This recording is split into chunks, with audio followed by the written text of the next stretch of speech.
Hi అండి, welcome back to our channel moms kitchen recipes. నిన్న night అంటే July 25 Ekadashi రోజు అనమాట. మా వాళ్ళకి ఎవరో తెలిసిన వాళ్ళు చేపలు అయితే ఇచ్చారంట.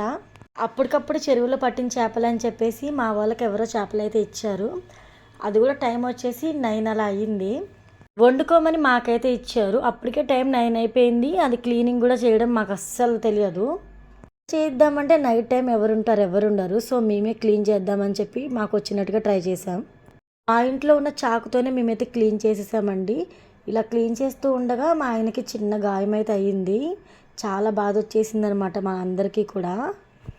ఆయన ఎప్పుడూ ఇలా క్లీన్ చేయలేదు. అసలు నాకు కూడా క్లీనింగ్ ప్రాసెస్ ఎలా ఉంటుంది అలా ఏం తెలియదు.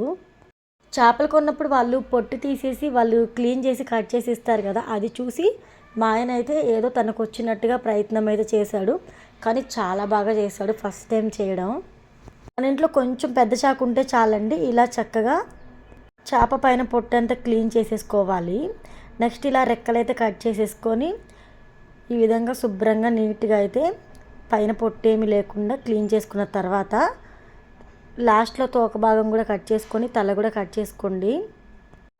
ఆ తర్వాత చేపని మిడిల్లోకి కట్ చేయాలి. మిడిల్లోకి కట్ చేసి పొట్ట భాగంలో ఉన్నదంతా కూడా తీసేసి క్లీన్ చేసుకొని శుభ్రంగా పీసెస్ అయితే మనకు నచ్చినట్టుగా కట్ చేసేసుకోవడమే అండి. మేము ఇక్కడ కొన్ని పీసెస్ రౌండ్గా కట్ చేసాం, కొన్ని అయితే ఇష్టం వచ్చినట్టుగా కట్ చేసేసాం.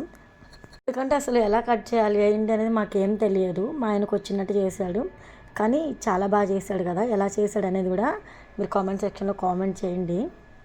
నైట్ 9కి మొదలు పెడితే ఈ క్లీనింగ్ ప్రాసెస్ అంతా అవ్వడానికి 10:30 అయింది. ప్రాక్టీస్ ఉంటే 5 నిమిషాలు చేసేస్తారు. మాకు ప్రాక్టీస్ రాదు, ఎలా చేయాలో తెలియదు. ఏదైనా వీడియో చూద్దామన్నా కూడా మా ఆయన ఏం అవసరం లేదు. నేను ఆల్రెడీ ఫిషెస్ కొనేటప్పుడు చాలాసార్లు చూశాను, అలానే ట్రై చేస్తా అని చెప్పి ట్రై చేశాడు. ఆ తర్వాత పీసెస్ అయితే కట్ చేసి ఒక గిన్నెలోకి అయితే వేసేసుకున్నామండి. ఇందులో ఒకటి రవ్వ చేప, ఒకటి బొచ్చ చేప ఉంది. రెండు కలిపి మిక్సింగ్ చేసేసి కుక్ చేసేసాను అనమాట. నేనైతే చేప తెచ్చుకొని క్లీన్ చేయడం అనేది ఫస్ట్ టైం ఎక్స్పీరియన్స్ చేసాం మేమైతే. మీరు కూడా ఇలాంటి ఎక్స్పీరియన్స్ ఎప్పుడైనా చేశారా అనేది కూడా కామెంట్ సెక్షన్లో నాతో షేర్ చేసుకోండి. సడన్గా నైట్ కాబట్టి తప్పలేదు. ఇంకా మా ఆయన చేపలు తేయడానికి వెళ్ళినప్పుడు సరే వచ్చేటప్పుడు పుదీనా ఉంటే తీసుకురా అంటే, ఈ నైట్ టైంలో ఎవరుంటారు చెప్పు, ఎవరు ఉండరు, ఎలాగలా వండేసే అన్నాడు. సమయానికి ఇంట్లో కొత్తిమీర ఉంది. కొత్తిమీరతో మంచిగా సూపర్ అండ్ టేస్టీగా మసాలాలకు కావాల్సిన అన్ని ఇంగ్రీడియంట్స్ అన్నీ కూడా ఇంట్లో ఉన్నాయి కాబట్టి నైట్ టైం కుక్ చేశాను. ఈ కుకింగ్ అంతా అయిపోయేసరికి నాకు మిడ్నైట్ 11:40 అయితే అయ్యింది టైము. అప్పటికి మా ఇంట్లో అందరు పడుకుని పోయారు. నేనేమో వంట చేస్తూ అలా ఉండిపోయాను. ఇలా వంట చేసుకుంటూ ఉండేసరికి నాకు నైట్ ఇంకా అన్నం కూడా తినాలనిపించలేదు, అలానే పడుకుని పోయాను. పాపం ఎప్పుడు మా వాళ్ళకి నేనే వడ్డించేదాన్ని, అలాంటిది నేను వంట చేస్తున్నానని చెప్పి మా పిల్లలు మా ఆయన వాళ్ళే పెట్టుకొని తిన్నారు. ఏ మాటకు ఆ మాట చెప్పుకోవాలి. చేపల పులుసు అయితే సూపర్గా చేశానండి. నేను చేశానని కాదు కానీ చాలా బాగా కుదిరింది.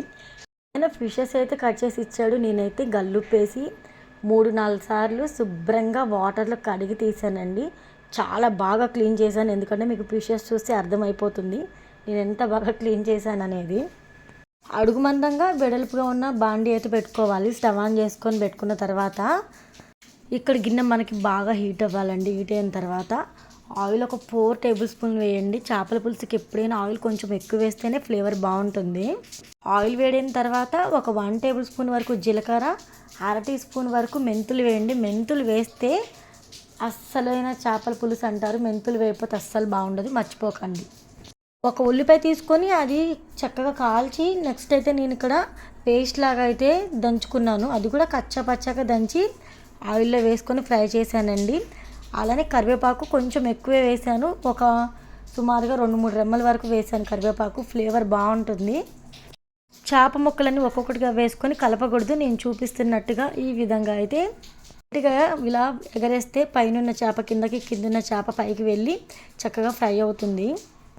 చేపలు ఫ్రై అయిన తర్వాత టేస్ట్కి సరిపడా ఉప్పు, 1/2 టేబుల్ స్పూన్ వరకు పసుపు అయితే వేసుకోవాలి. అలానే అల్లం వెల్లుల్లి పేస్ట్ అయితే ఒక 1 టేబుల్ స్పూన్ వేసుకోండి.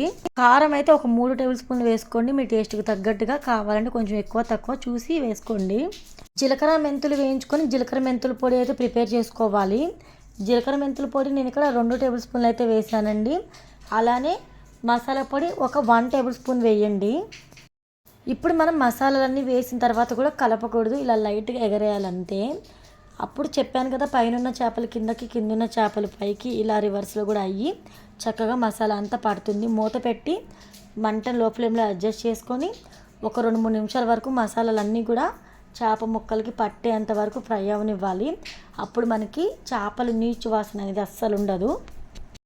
ఆ తర్వాత చింతపండు రసం అయితే యాడ్ చేసుకోవాలండి. మీకు ఎంత గ్రేవీ కావాలో దాని తగ్గట్టుగా చింతరసం యాడ్ చేసుకోవాలి. నెక్స్ట్ చక్కగా ఉడకనివ్వాలి. నెక్స్ట్ ఇంకా మసాలాలు వేసేది ఏమీ ఉండదు. బాగా పెద్ద మంట మీద ఒక 5 నిమిషాలు, లో ఫ్లేమ్లో ఒక 15 నిమిషాలు ఉడికించారంటే చేపల పులుసు రెడీ అయిపోతుంది. మనము ఇక్కడ పులుసు మరుగుతున్నప్పుడు మూత పెట్టేసి ఉడికించుకోవాలండి. అప్పుడే చక్కగా ఈ పులుసు ఫ్లేవర్ అంతా కూడా చేపలకి పట్టి బాగుంటుంది. సన్నగా తరిగి కొత్తిమీర అయితే వేసుకోండి, వీలైనంత ఎక్కువ వేసుకోండి. కొత్తిమీర చాలా బాగుంటుంది. మీ దగ్గర పుదీనా ఉంటే పుదీనా కూడా వేసుకోండి, పుదీనా లేకపోతే కొత్తిమీర కొంచెం ఎక్కువ వేసుకుంటే సరిపోతుంది. ఇక్కడ చూసారు కదా, చేపల పులుసు రెడీ అయిపోయింది. సగం అయితే చేపల పులుసు చేశాను, ఇంకో సగం అయితే ఫ్రై చేశానండి. ఫ్రై అయితే వీడియో తీయలేదు. ఫ్రై రెసిపీ మీకు ఎవరికైనా కావాలంటే ఛానల్లో చాలా వీడియోస్ పెట్టాను, చూడండి. ఇప్పుడు మీకు పులుసు చూపిస్తున్నాను కదా, మార్నింగ్ కూడా చూపిస్తాను చూడండి. మార్నింగ్ అయితే ఇంకా చిక్కబడింది. టేస్ట్ అయితే సూపర్గా ఉంది. వేడివేడి అన్నంలో తిన్నాం మధ్యాహ్నం, అంటే నెక్స్ట్ డే మధ్యాహ్నం. చాలా బాగుందండి. మరి నేను చెప్పిన చేపల పులుసు రెసిపీ మీకు నచ్చితే లైక్ చేయండి. చేపలు ఆరోగ్యానికి మంచిది కాబట్టి వారానికి ఒక్కసారైనా చేపలు తినడానికి ట్రై చేయండి. వారానికి కుదరకపోతే 15 డేస్కి ఒక్కసారైనా చేపలు తీసుకోండి, చాలా మంచిది హెల్త్కి. చేపల పులుసు ఎప్పుడైనా అన్ని మసాలాలు కొంచెం ఎక్కువ వేసుకొని చక్కగా ఓపిక్గా కుక్ చేసుకుంటే నీచు వాసన అస్సలు ఉండదండి. అసలు ఈ కుకింగ్ వీడియో వ్లాగ్ నేను చేస్తానని కూడా అనుకోలేదు. సడన్గా అలా చేసేసాం. అది కూడా మిడ్నైట్ వంట చేయడం ఇదే ఫస్ట్ టైం నేను. ఆయన ఫిషెస్ క్లీన్ చేస్తుంటే నేను అలా చూస్తుంటే, ఏంటి అలా చూస్తున్నావు, వెళ్ళి ఫోన్ తీసుకొచ్చి వీడియో తీయి అని చెప్పి అన్నాడు. అందుకనే మా ఆయన కోరిక మేరకు ఈ వీడియో తీయడం జరిగింది. మరి ఈ కుకింగ్ ప్రాసెస్, ఈ క్లీనింగ్ ప్రాసెస్ మీకు నచ్చితే లైక్ చేయడం మర్చిపోకండి. ఒక 100 లైక్స్ అయితే ఇవ్వండి ఖచ్చితంగా.